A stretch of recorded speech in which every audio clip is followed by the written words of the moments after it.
은혜 아니면 살아갈 수가 없네. 호흡마저도 다 주의 것이니 세상 평안과 위로 내게 없어도 예수 오직 예수뿐이네.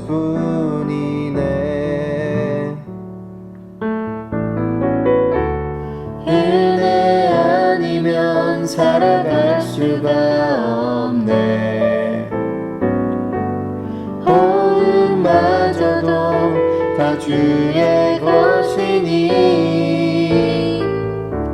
세상 평안과 위로 내게 없어도 예수 오직 예수뿐이네.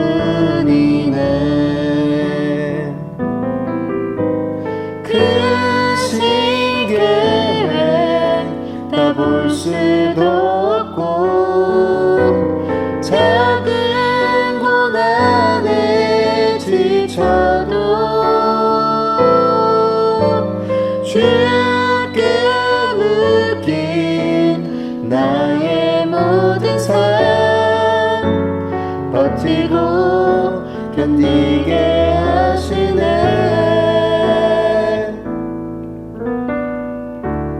은혜 아니면 살아갈 수가 없네. 나의 모든 것 다 주께 맡기니 참된 평안과 위로 내게 주신 주 예수 오직 예수뿐이네.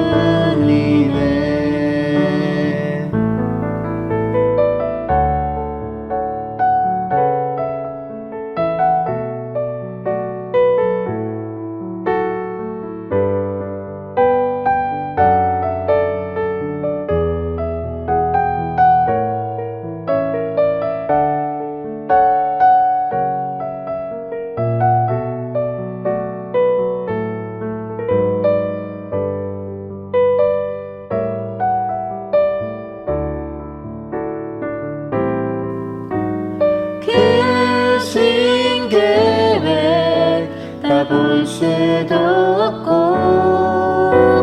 작은 고난에 지쳐도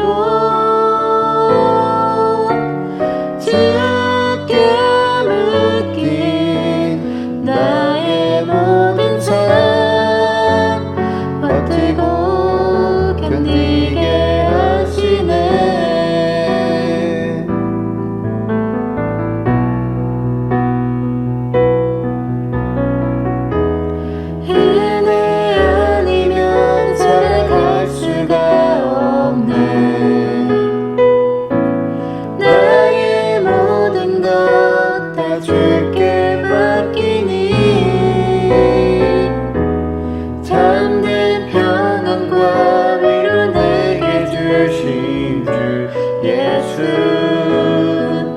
오직 예수뿐이네.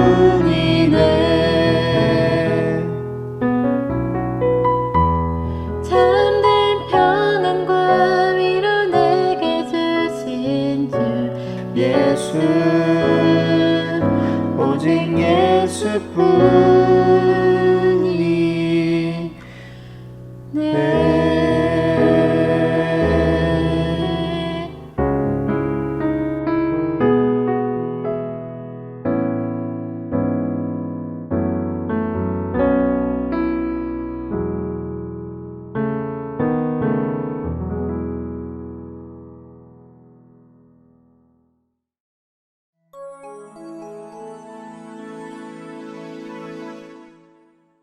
목회자의 목회자로 불리며 이 땅의 수많은 그리스도인들에게 책을 통해서 예수 그리스도의 진리를 전한 유진 피터슨 목사는 2018년 10월 22일 85세를 일기로 이 땅을 떠났습니다. 당시 그의 부흥 소식을 접하면서 2006년 9월 미국 몬태나주의 자택에서 만났던 피터슨 목사가 했던 말과 그때의 분위기가 떠올랐습니다. 그는 주님에게 삶을 거는 것이야말로 인생에서 가장 멋지고 중요한 일이라고 했습니다. 당시 저는 지구촌교회 원로 이동원 목사 등과 함께 몬태나에 있는 피터슨의 집을 방문했습니다. 몬태나 호숫가의 통나무로 만들어진 그 집은 피터슨 목사의 아버지가 지은 집이었습니다. 거기에서 우리는 젠 사모가 만든 쿠키와 차를 맛보며 이야기를 나눴습니다. 그는 자신을 피터슨 목사가 아니라 유진이라고 불러달라 했습니다. 겸손하고 친밀한 분이었습니다. 수많은 영성 관련 책을 저술한 그가 강조한 단어는 심플, 단순함이었습니다. 분주함이라는 이 시대의 대적을 의도적으로 피하면서 단순한 삶, 오직 주 예수 그리스도께 집중하는 삶을 사는 것이 이 세속의 땅에서 삶을 영위하고 있는 인간의 가장 중요한 목표가 되어야 한다는 것이었습니다. 그는 이렇게 말했습니다. 오늘을 사는 크리스찬들은 삶을 단순화해야 합니다. 흔히 성공하기 위해서 많은 일을 하고 많은 책을 읽으라고 말합니다.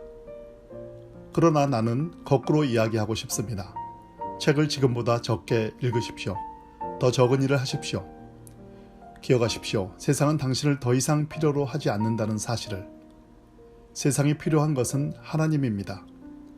여러분 역시 더 많은 친구들을 원할 필요가 없습니다. 여러분에게는 하나님이 더욱 필요합니다. 크리스찬의 삶은 우리가 하나님을 위해 행한 많은 일들로 이루어지는 것이 아닙니다. 신자의 삶은 하나님께서 우리를 위해 행하신 일들로 채워집니다. 그는 크리스찬들은 이제 하나님에 대해 이야기하는 것을 그만두고 하나님과 개인적으로 만나 친밀하게 교제하며 사귀어야 한다고 강조했습니다. 피터슨 목사는 하나님의 임재 경험이 없는 신앙과 그 같은 그릇된 신앙에 기초한 상업주의적 기독교에 대한 위험성에 대해 여러 차례 지적했습니다. 영성이란 단어가 한국에도 널리 퍼져 있다는 저의 말에 피터슨 목사는 최근 들어 영성에 대한 관심이 높아지고 있는 것은 우리의 영적 상태가 병들어 있음을 보여주는 증거라면서 병의 원인은 바로 우리의 문화가 세속주의에 함몰돼 버렸기 때문이라고 지적했습니다. 그는 영성을 우리가 자신의 영혼, 즉 자기 정체성의 핵심을 이루는 눈에 보이지 않는 내면에 쏟는 관심이라고 정의했습니다. 침묵과 고독, 진지함 속에서 영혼의 모든 문제를 다루는 것이 영성이라는 것이죠. 피터슨 목사는 진정한 기독교 영성은 사람들이 자신에 대한 관심을 떨쳐버리고 자기가 아닌 다른 존재, 즉 예수님께 그 관심의 초점을 맞추는 것이라고 말했습니다. 그는 영성은 살아계신 하나님을 향한 깨어있는 관심이며 공동체 속에서 우리가 하나님을 향해 드리는 신실한 반응이라면서 예수님만이 우리에게 영성을 위한 참된 내용을 제공할 수 있다고 덧붙였습니다. 피터슨 목사는 이제 모든 크리스찬들이 새로운 믿음의 출발선상에 서야 한다고 밝혔습니다. 그는 그동안 보이는 것에 의지하며 살았던 크리스찬들이 믿음으로 살아가기를 결단해야 한다고 역설했습니다. 믿음은 바라는 것들의 실상이요 보지 못하는 것들의 증거라는 히브리서 11장 1절의 말씀을 인용하면서 믿음의 삶을 강조했습니다. 그는 크리스찬들이 아무리 영성을 추구한다 해도 출발선상으로 돌아가 하나님과 깊이 사귀며 그분의 말씀으로 시작하지 않는다면 하나님과 전혀 상관없는 영성을 실천하게 될 것이라고 경고했습니다. 어떻게 해야 예수 그리스도의 말씀대로 살 수 있습니까? 라는 질문에 피터슨 목사는 마가복음 8장 34절 말씀을 대답으로 주었습니다. 아무든지 나를 따라오려거든 자기를 부인하고 자기 십자가를 지고 나를 쫓을 것이니라. 그는 크리스찬들이 영성적인 삶을 살기 위해서는 하나님의 말씀을 듣는 훈련을 해야 한다고 지적했습니다. 우리는 하나님이 말씀하시는 것을 들어야 합니다. 귀를 기울여 말씀을 듣는 것이 바로 영성입니다. 진정한 기독교 영성은 하나님께서 우리를 부르시고 치료하시고 용서하신다는 것을 들음으로써 시작됩니다.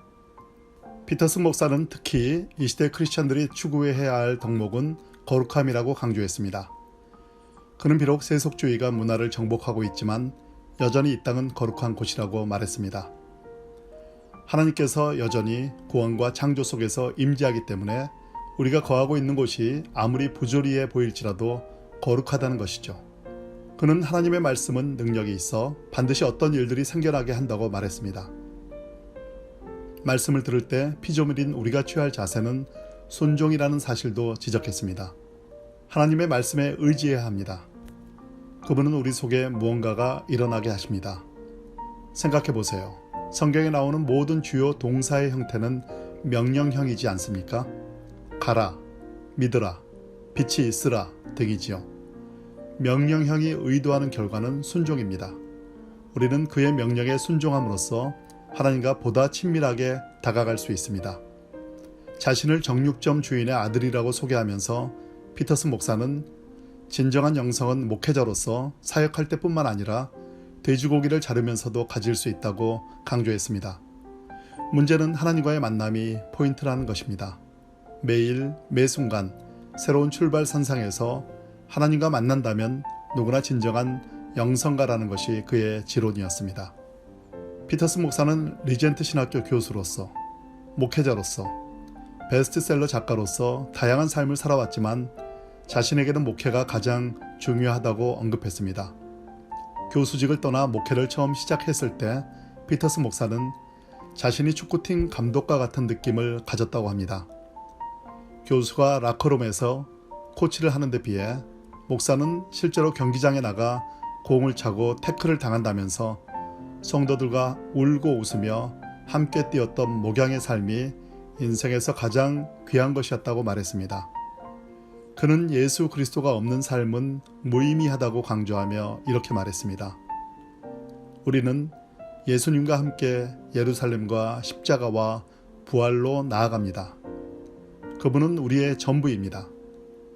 그분에게 인생을 거는 것, 얼마나 멋진 일입니까? 임종 순간에 피터슨 목사는 함께 가자, Let's go 라는 말을 했다고 합니다. 그의 마지막 말을 통해 2006년에 우리는 이제 모두 새로운 믿음의 출발선상에 서 있다 고 했던 피터슨 목사의 얼굴이 떠올랐습니다. 온화한 모습이었습니다. 그는 죽음이라는 마지막 사명의 자리를 통해서 이 땅의 사람들에게 이제 함께 새로운 믿음의 세계로 가자, Let's go 라고 말한 것 같습니다. 그렇습니다. 이제 함께 갑시다. 새로운 출발을 합시다.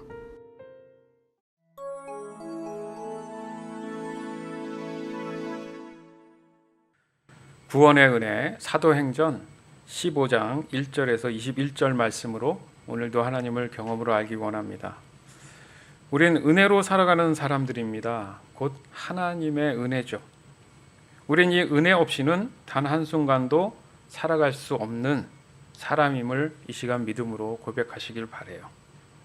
또한 우리에게 가장 큰 은혜는 예수님이 저와 여러분의 죄를 위해서 십자가에 오르신 일입니다. 그만큼 우리를 향하신 그 구원의 은혜는 완전하신 하나님의 사랑이십니다. 아멘. 은혜를 모르는 호랑이. 옛날에 한 나그네가 길을 가다가 큰 구덩이에 빠진 호랑이를 만났다. 호랑이는 온갖 방법을 다 써서 빠져나오려고 해도 방법이 없었다. 그러다가 나그네를 만났으니 얼마나 반가운지 몰랐다. 구덩이 밖에서 내려다보고 있는 나그네에게 호랑이는 애걸하며 말했다. 나그네님, 제발 저를 살려주십시오. 살려주면 나와서 나를 잡아먹게? 절대 그런 일 없을 테니 살려만 주십시오. 꼭 은혜를 갚을게요. 나그네는 호랑이가 불쌍해 보여 밖으로 나올 수 있도록 커다란 나무를 구해서 구덩이에 걸쳐 놓았다. 호랑이는 나무를 타고 밖으로 나와 목숨을 건지게 되었다. 그런데 며칠 동안 굶었던 호랑이는 나그네를 보자마자 미안하지만 배고파 죽겠으니 너를 잡아먹어야겠다고 말했다. 호랑이는 은혜도 모르고 그저 나그네를 먹잇감으로 생각할 뿐이었다. 은혜는 갚지 못할지언정 내가 나를 잡아먹지 않겠다고 해서 살려주었는데 옳지 그러면 저기 풀을 뜯고 있는 소한테 가서 한번 물어보기나 하고 나를 잡아먹던지 해라. 나그네가 이렇게 말하자 호랑이도 할 수 없이 그러자고 했다. 둘은 소한테 가서 재판을 청했다. 내가 구덩이에 빠진 호랑이를 구해줬는데 호랑이가 배가 고프다고 나를 잡아먹겠다고 하니 될 말입니까? 나그네가 이렇게 소에게 말하자 소는 호랑이가 잡아먹어도 괜찮다고 말했다. 소는 온종일 일만 시키다 죽여서는 고기로 먹는 사람들이 미웠기 때문이다. 그때 마침 지나가는 여우가 있었다. 잘못하면 호랑이 먹이가 될 처지인 나그네가 여우에게 또 물어보았다. 그러나 여우마저 잡아먹어도 좋다고 말하는 것이다. 그 여우도 사람이 미웠기 때문이었다.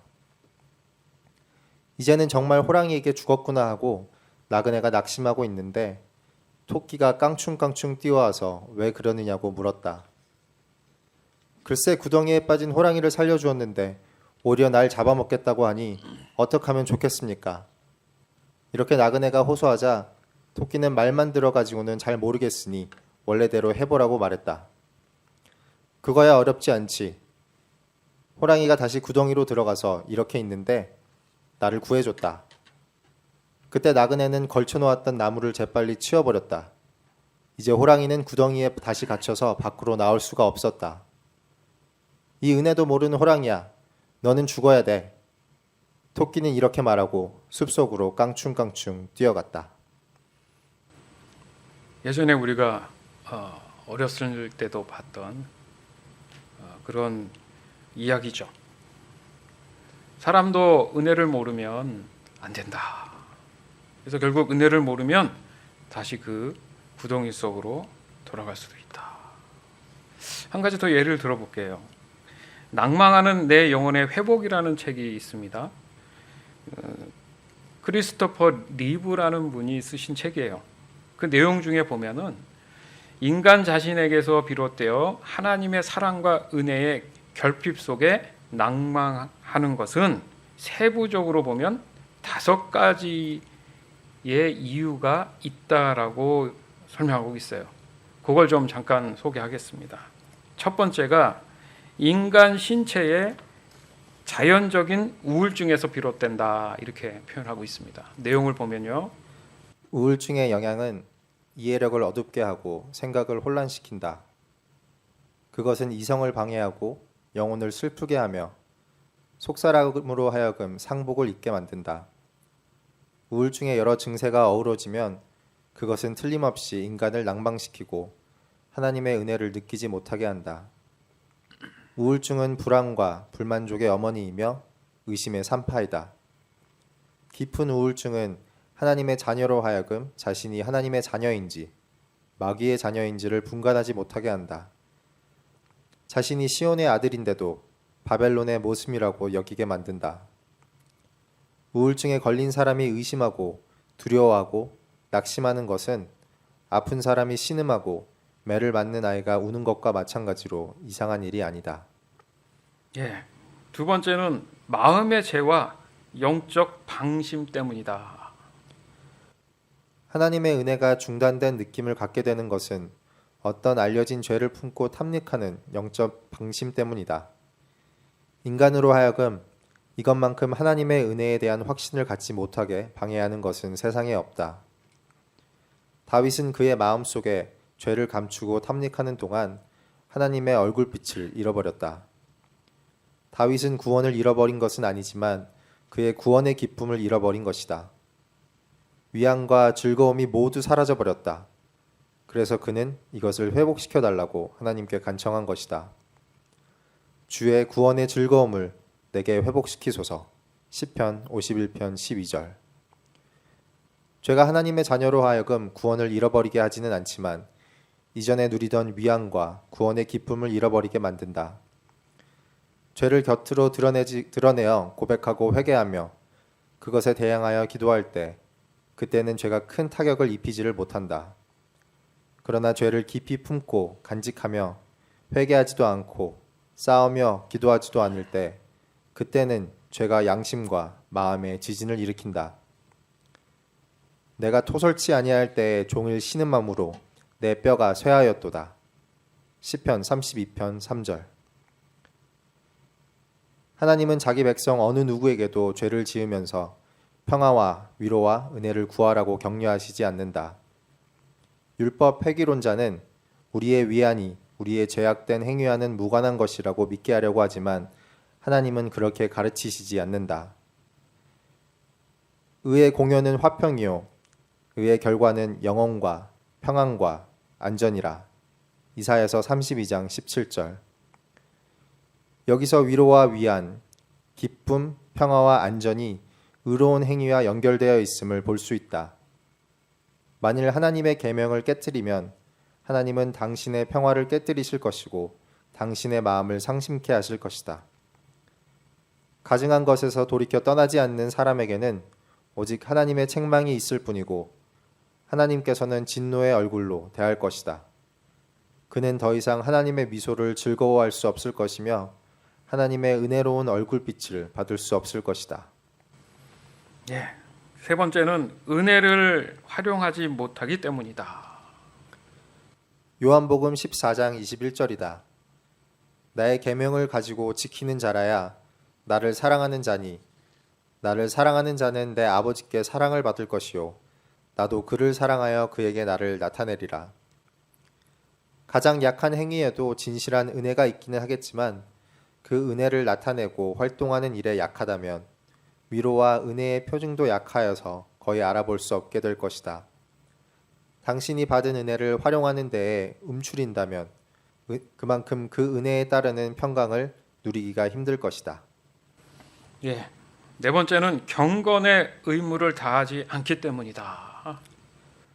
만일 당신이 하나님의 성령으로 하여금 그분의 거룩한 뜻을 이루기 위해 당신 속에서 활동하시도록 하지 않는다면 하나님은 당신의 영혼의 성령의 위로하심은 활동을 느끼지 못하게 하실 것이다. 손을 게으르게 놀리는 자는 가난하게 되고 잠언 10장 4절. 당신이 영적인 게으름뱅이가 되어 의무를 행하지 않는다면 당신의 영혼은 영적인 빈곤에 처하게 되어 위로의 결핍을 느낄 것이다. 그리스도께서 복음서에서 말씀하신 대로 충성스러운 종이 주인의 기쁨에 참여하게 된다는 사실을 기억하라.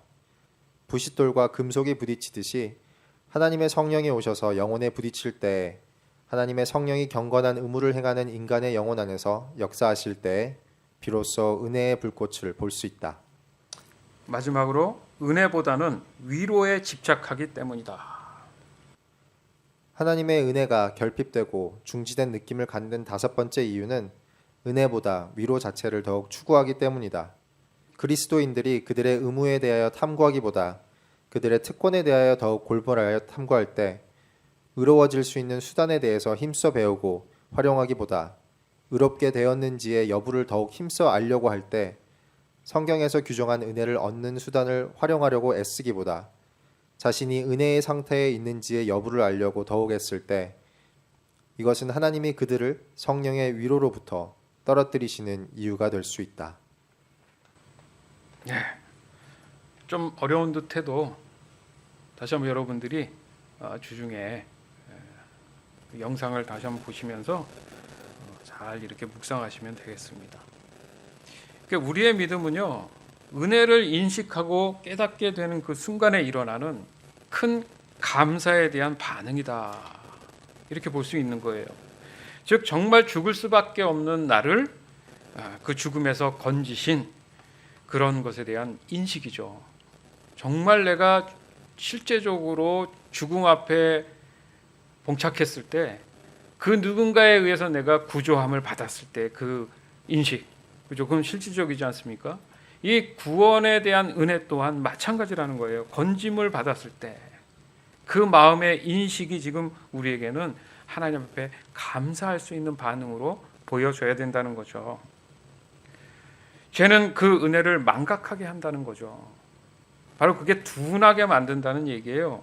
따라서 날마다 우리가 더욱 인식하고 큰 감사의 마음이 불일 듯이 일어나야 되는 것입니다. 그것이 바로 하나님의 은혜 가운데에 들어가는 구원에 대한 인식이라는 거예요. 여기서 또 중요한 게 결국 우리가 강조하는 중심이냐, 관심이냐, 시선이냐 이런 문제에 있었을 때 누구를 기준으로 할 것이냐, 늘 그것을 우리가 강조했잖아요. 즉 나냐 하나님이냐, 그 중심이 하나님께 있고 관심이 하나님께 있고 시선이 하나님께 있어야지만이 전적인 하나님의 뜻을 온전히 알 수 있는 것처럼 구원의 은혜 또한 어떤 사람의 생각이나 이성이나 지식이나 그런 모든 인간의 생각들 안에는 하나님의 구원에 대한 은혜를 인식하기 어렵다. 오직 하나님 중심적이고 그 관심과 시선을 가지고 있을 때 바로 구원의 은혜에 대한 인식이 시작된다. 이 세상의 어떤 것보다도 바꿀 수 없는 가장 존귀한 그런 행복이 있음을 인식하는 순간이다. 이렇게 정리할 수가 있습니다. 오늘 본문 말씀에도 그런 부분이 굉장히 많이 우리에게 소개되고 있어요. 구원의 은혜에 대한 잘못된 그 중심들, 또 관심들, 관점들, 시선들이 온전히 하나님의 뜻을 깨닫지 못하고 왜곡하는 그런 현상이 벌어지고 있는 그 가운데에 바로 이 바울과 바나바가 이것을 바로잡기 위한 그런 말씀으로 오늘 소개하고 있습니다. 사도행전 15장 1절에서 2절. 몇몇 사람이 유대에서 내려와서 이렇게 신도들을 가르쳤다. 여러분이 모세의 관례대로 할례를 받지 않으면 구원을 얻을 수 없습니다. 그래서 바울과 바나바 두 사람과 그들 사이에 적지 않은 충돌과 논쟁이 벌어졌다. 드디어 안디옥 교회는 이 문제로 바울과 바나바와 신도들 가운데 몇 사람을 예루살렘으로 올라가게 해서 사도들과 장로들을 찾아보게 하였다. 아멘. 그러니까 구원이라는 부분, 그 구원에 대한 은혜는 어떤 행위에 의해서 얻어지는 게 사실 아니라는 거래요.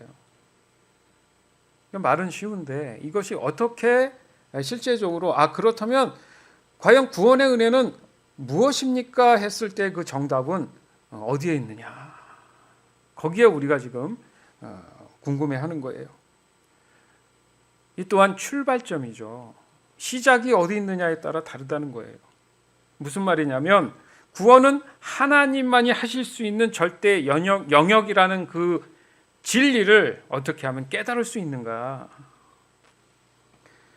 따라서 하나님이 허락하신다면 사람들이 그 구원의 은혜에 대한 그런 다른 조건들을 임의로 만들어낼 수 없다라는 얘기예요. 진리의 시작은 있었는데 시간이 갈수록 그게 왜곡되고 있다는 거죠. 누구의 입장으로? 사람의 관점과 시선으로 자꾸 바뀌어가더라는 거죠. 중심이 사람 중심으로 바뀌어가면서 구원의 은혜에 대한 해석이 달라지니까 하나님이 말씀하시는 뜻과 완전히 다른 쪽에 다른 방향으로 가서 고집불통이 되더라는 거예요. 도리어 진리가 외면당하는 그런 결과가 오더라는 겁니다. 오늘 본문에 언급했던 것의 부분에 보면은 하나님이 모세를 통해서 명령하신 분명한 어떤 율법적인 그런 관례들이 있어요. 근데 그 당시에는 이스라엘에 대한 한정성이 있었다라는 거죠. 그렇죠? 하나님의 선민과 하나님의 선민이 아닌 이방인들과의 구분을 위한 그런 방법으로 하나님께서 지금 활용하고 계셨다라는 거예요. 여기에서 이제 갈등이 생기고 논쟁이 생겼다라는 겁니다.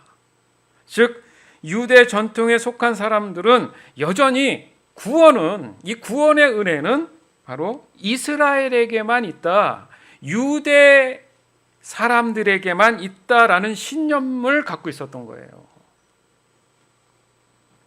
어떻게 보면 그 당시에 준비된 과도기라고 볼 수도 있어요. 다시 정리하면 이 구원의 은혜를 유대 전통 입장과 이방인에 대한 구원으로서의 확장에서 오는 마찰이라는 거죠. 바울과 바나바 두 사람과 그들 사이에 적지 않은 충돌과 논쟁이 벌어졌다. 그냥 논쟁이 있으면 되는데 충돌도 있었습니다. 그 충돌이 적지 않았다. 이것은 굉장히 좀 과격했다는 거잖아요. 그래서 여기서 중요한 게 유대인들이나 온 인류의 모든 사람들 그 모두가 이제는 구원의 은혜의 대상이 되었다는 점이잖아요. 그것을 유대 전통에서는 인정할 수도 없고 받아들일 수도 없다라는 거예요. 이것이 중심, 관점, 시선이 왜곡되어 보여진 부작용의 결과라는 겁니다.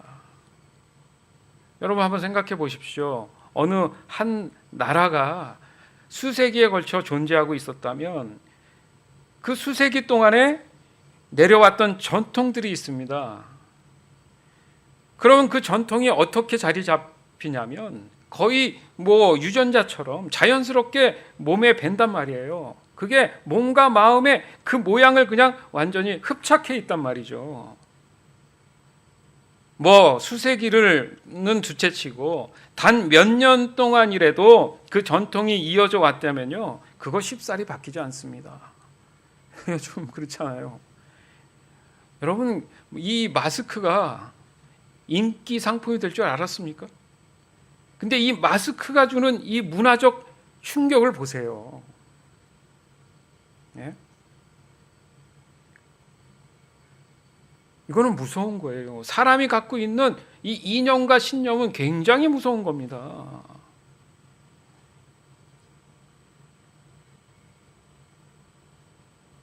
구원의 은혜는 전적인 하나님의 영역입니다. 그렇죠? 그러니까 사람 그 누구도 자신들의 그 하나님이 주신 첫 번째 그 진리를 자신들 스스로 전통으로 만들어서 자신들의 그 고유한 소유물로 주장할 수는 없다라는 얘기예요. 지금의 우리의 모습에도 마찬가지일 수 있습니다. 내가 지금까지 배워왔고 알았던, 나도 모르게 쌓여왔던 내 안에 있는 그 전통들이 있어요.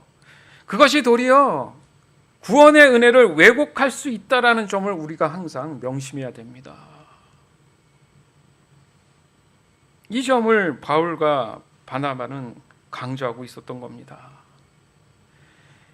기존에 가지고 있었던 그 아집들과 고집들, 그 다음에 왜곡된 그 부분들을 좀 더 속히 빨리 받아들이고 인정하고 진정한 참 구원의 은혜에 대한 인식으로 돌아오기를 간절히 바라는 마음이에요. 지적하는 게 아니고. 다시 한번 오늘 본문을 또 볼게요. 사도행전 15장 3절에서 10절. 그들은 교회의 전송을 받고 떠나서 페니키아와 사마리아를 거쳐가면서 이방 사람들이 회개한 일을 이야기하였다. 그리하여 그들은 그곳의 모든 신도들을 매우 기쁘게 하였다. 예루살렘에 이르러서 그들은 교회와 사도들과 장로들에게 환영을 받고 하나님께서 그들과 함께 행하신 일들을 모두 보고하였다. 그런데 바리새파에 속하였다가 신도가 된 사람 몇이 일어나서 이방 사람들에게도 할례를 행하고 모세의 율법을 지키도록 명하여야 합니다 하고 말하였다. 사도들과 장로들이 이 문제를 다루려고 모였다. 많은 논쟁을 한 뒤에 베드로가 일어나서 그들에게 말하였다. 형제 여러분, 여러분이 아시는 대로 하나님께서 일찍이 여러분 가운데서 나를 택하셔서 이방 사람들도 내가 전하는 복음의 말씀을 듣고 믿게 하셨습니다. 그리고 사람의 마음속을 아시는 하나님께서는 우리에게 주신 것과 같이 그들에게도 성령을 주셔서 그들을 인정해 주셨습니다. 하나님께서는 그들의 믿음을 보셔서 그들의 마음을 깨끗하게 하시고 우리와 그들 사이에 아무런 차별도 두지 않으셨습니다. 그런데 지금 여러분은 왜 우리 조상들이나 우리가 다 감당할 수 없던 멍에를 제자들의 목에 메어서 하나님을 시험하는 것입니까? 예, 지금 그 몇 절 안 되는 이 문장 안에도요 보면 그래요.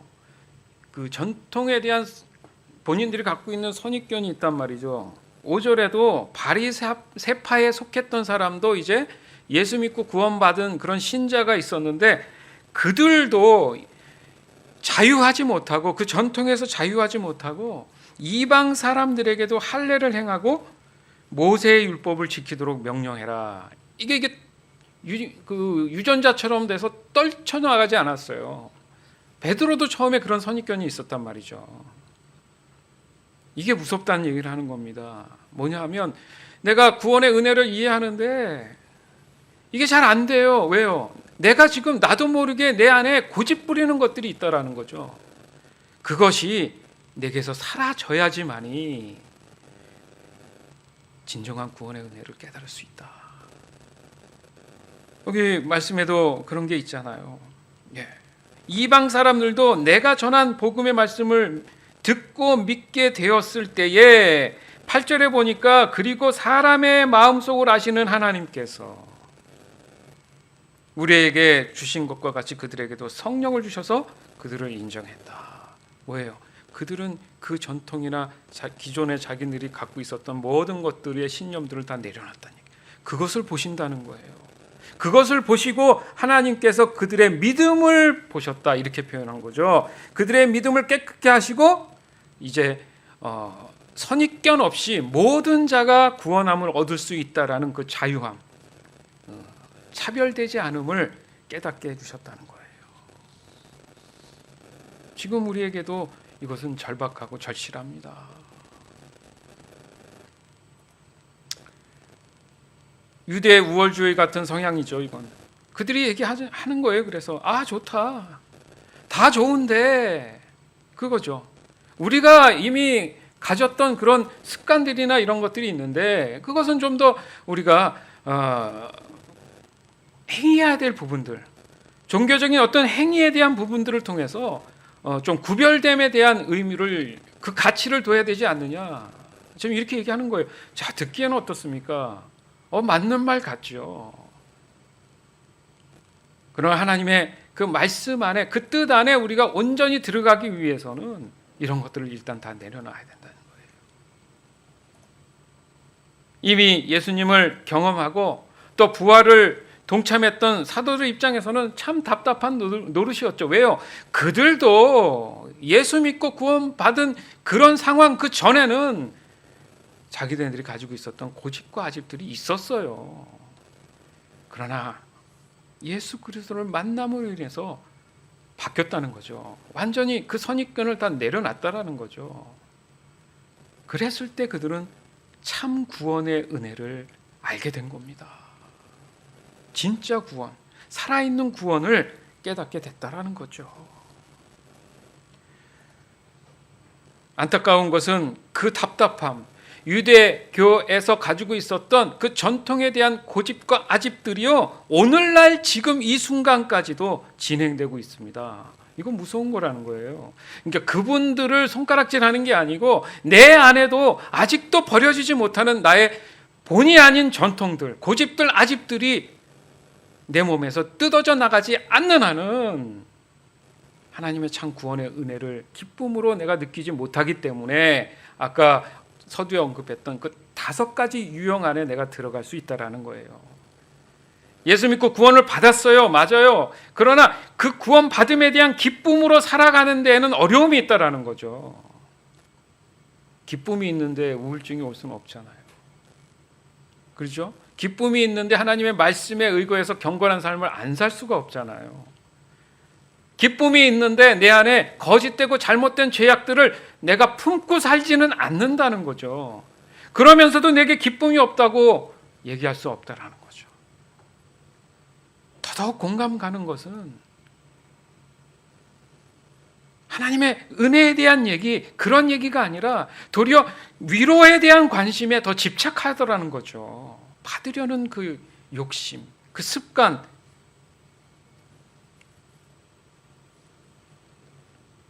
즉 사람의 전통이 주는 그 일상은 하나님께서도 지금까지 사랑으로 인내할 수밖에 없는 그런 세월들을 지금 보내고 있다라는 겁니다.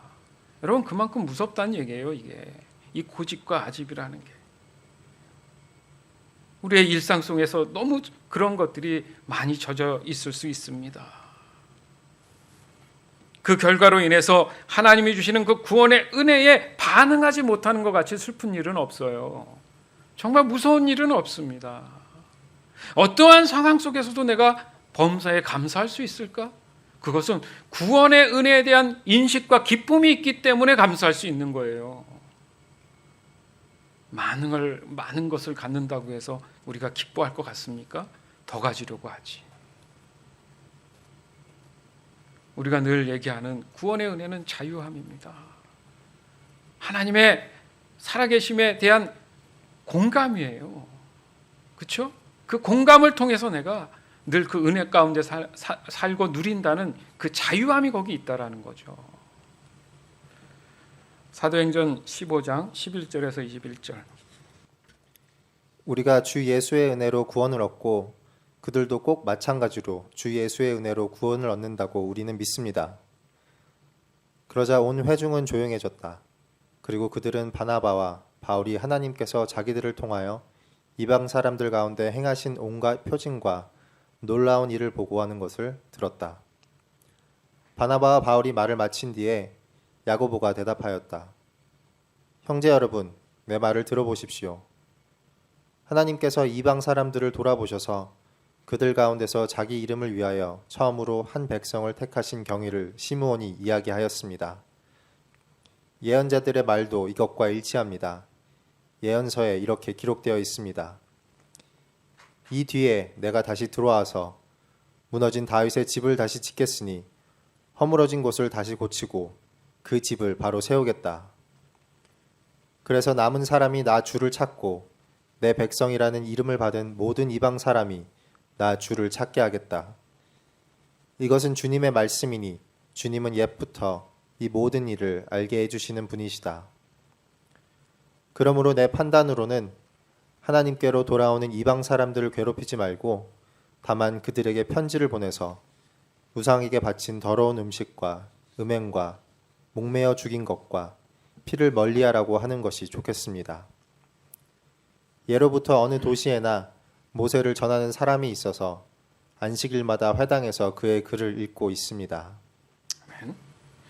우리가 주 예수의 은혜로 구원을 얻고 그들도 꼭 마찬가지로 주 예수의 은혜로 구원을 얻었다는 것을 우리는 믿습니다. 설득이죠. 더 이상 이보다 더 어떻게 설명을 더 해야 됩니까? 왜요? 이미 마음에 이 진리를 받아들일 그런 그죠? 그 마음이 있어야 되는데 그렇지 않다는 거예요. 일단 아니다로 시작하니까 받아들일 준비가 안 돼 있는 거죠. 실제적인 다른 사람들이 그렇게 구원함을 얻었고 그 결과적으로 그 사람들이 어떤 삶을 살고 있는지를 설명을 해도 이미 그들의 마음속의 전통들이나 선입견에서는 출발점부터 받아들이고 있지 않다라는 거예요. 우리의 신앙이 그럴 수 있다라는 거예요. 전제, 시작부터 받아들이려는 그 마음이 있어야지 들리는데 그렇지 않다면 어렵다는 거예요. 이게 오늘의 핵심입니다. 오직 구원의 은혜는 주 예수 그리스도를 통해서만이 가능합니다. 따라서 예수님 자체가 구원의 은혜입니다. 여러분 심령 안에 지금 이 시간 들리십니까? 여러분 심령에 그 심장이 떨립니까? 그게 구원의 은혜에 대한 반응이에요. 즉 예수님을 제외한 그 어떤 종교적인 행위나 율법은 무의미하다는 거예요. 아울러서 학문이나 명예나 그 모든 것들은 무의미하다는 겁니다. 아까 영상에도 봤잖아요. 그 유진 피터슨 그 목사님께서 어찌도 2006년에 벌써 그런 예언 같은 말씀을 하셨습니까? 저도 영상을 요번에 봤는데 소름이 돋았죠. 예수 섬긴 교회가 정말 주님의 말씀 붙잡고 어떻게든 이 시대 가운데에 신실한 그리스도인으로 살아갈까 고민하는 그런 모습 속에서 너무나 동의되는 확증되는 그런 내용들을 그분이 이미 밝히고 있다는 사실에 너무 감사했어요.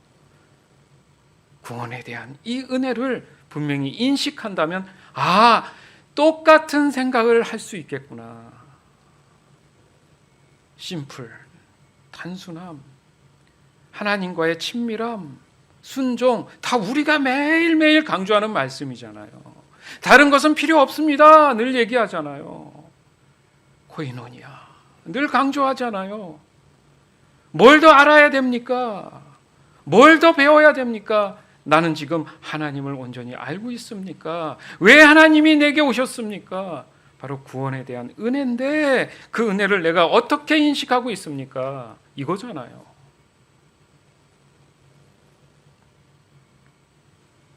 우리의 아집과 고집이 결국 구원의 은혜에 동참할 수 없다면 그게 가장 무서운 일입니다. 오직 구원의 은혜는 오직 주 예수 그리스도다. 여러분 마음 안에 흥분돼야 돼요. 이 구원의 은혜가 흥분돼야 됩니다. 왜요? 다른 사람은 몰라도 내가 이 구원의 은혜를 깨닫고 있기 때문에. 그러면 삶이 감사가 넘치지 않겠습니까?